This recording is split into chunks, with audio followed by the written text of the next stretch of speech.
हदगाव तालुक्यातील कवाना या गावी मागील 7 दिवसापासून आमचे ओबीसी बांधव दत्तात्रय पांडुरंग अनंतवार हे अमरण उपोषणाला बसलेले आहेत आणि यांची प्रमुख मागणी आहे की ओबीसी समाजामध्ये जे मराठा समाजाची घुसखोरी होत आहे ही घुसखोरी त्वरित थांबली पाहिजे आणि बोगस कुटुंब प्रमाणपत्र देणं बंद झालं पाहिजे।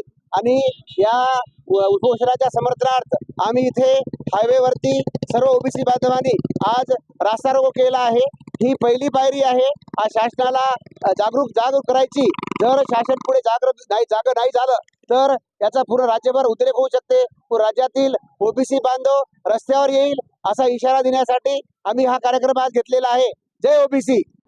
21 तारखेपासून दत्तात्रय अनंतवार हे उपोषणाला बसले आहे।